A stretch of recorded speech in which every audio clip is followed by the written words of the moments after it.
You're listening to Saturday Morning Media. And now, back to our show.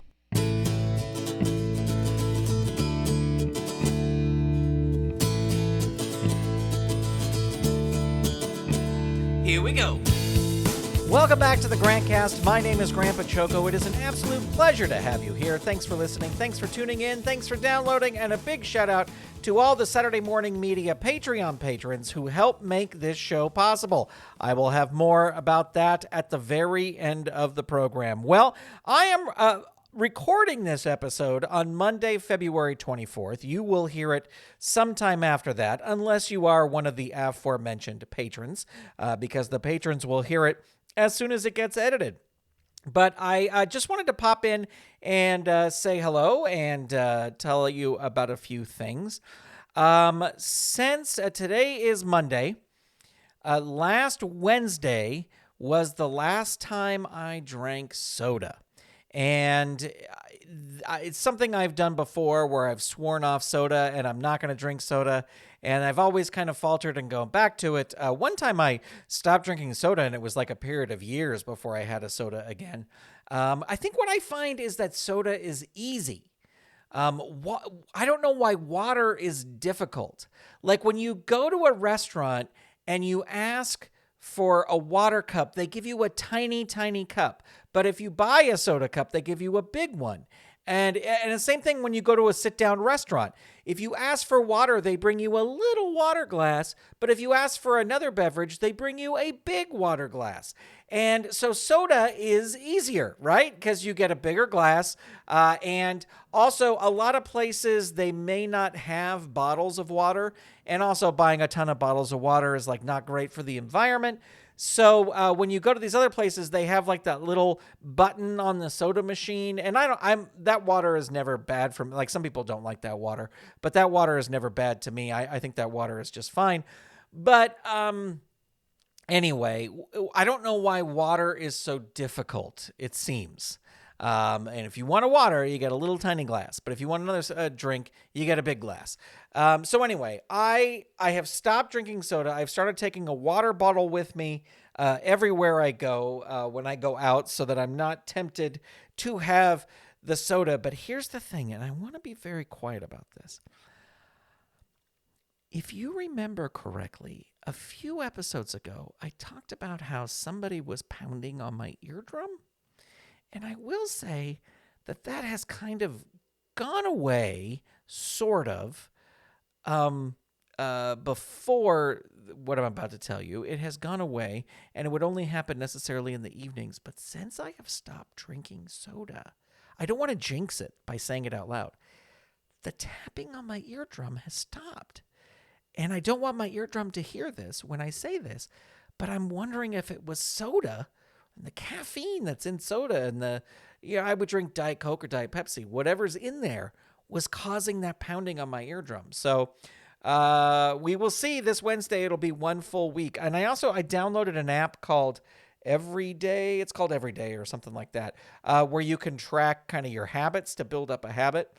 So I'm tracking my no soda days, and I will keep you posted on how that's going. And if I don't keep you posted, reach out to me and ask how it's going.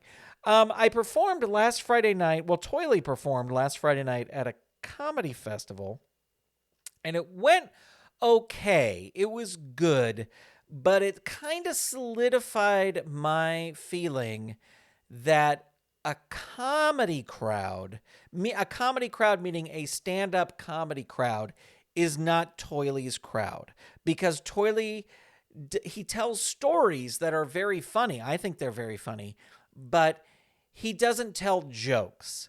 So you need an audience that's going to listen to the story. So that's more of like a theater audience or a cabaret audience. And Toiley got laughs during this thing, and he got some laughs, but I could just feel that this crowd was like, okay, tell us jokes. We will accept that there's a talking roll of toilet paper, but you better be telling us jokes.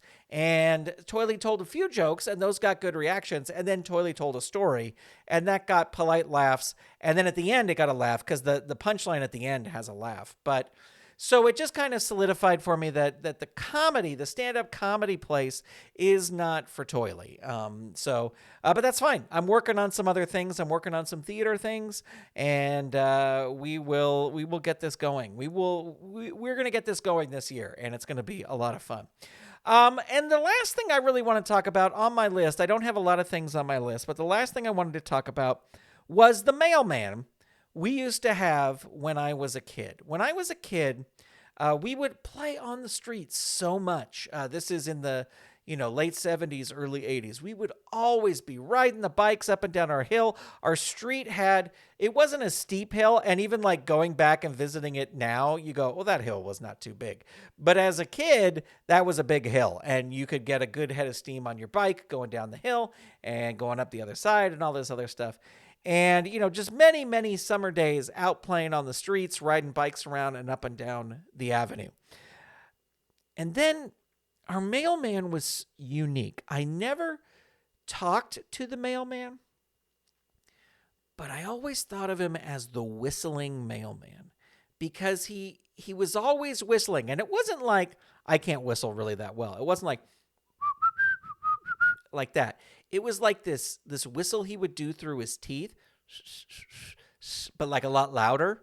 And he had one of those, back in the time, it was a transistor radio. I'm thinking of the Alan Sherman song, a transistor radio with a thing that goes, into the radio, and then the little earpiece, that whole big white ivory colored thing that would you just shove in your ear.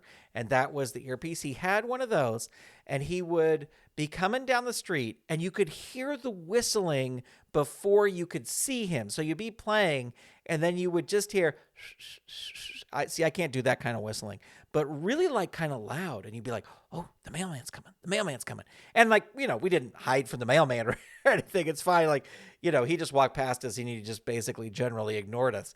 But I just remember he was like a sort of a balding guy, and he always wore those round, like kind of John Lennon glasses, just those round kind of glasses. He'd have the thing. He's obviously listening to music because he's whistling along with it. And then he'd always just be whistling or whatever that is. So, just something, no big story about that other than remembering whoever you were whistling mailman, we salute you. Well, that's going to do it for this episode of the show. I want to thank you all for tuning in and being here, and I will talk to you next time right here on the Grantcast. This episode of the Grantcast was made possible by the Saturday Morning Media Patreon patrons who've gone to patreon.com/Saturday Morning Media and set up a pledge for as little as $1 a month. Patrons at the behind-the-scenes level and above get access to a video of the recording of these episodes. Big shout-out to all of our patrons, and a special shout-out to our patron producers, Eve Cunning, Kathy Crawford, Tony Urbano, Brandy, David Akers, Paul, Scott Armstrong, Vicky Sebring, Ricky Chavez, Jeff Toro, and Lee Thompson. If you'd like to become a patron and receive episodes of the Grantcast before they are released, visit patreon.com/Saturday Morning Media and set up your monthly pledge today. And thank you for your support. This episode of the Grantcast is copyright 2025 Saturday Morning Media, Grant Baciocco, executive producer, all rights reserved. www.saturdaymorningmedia.com. You've been listening to Saturday Morning Media. Stay tuned. We'll be right back.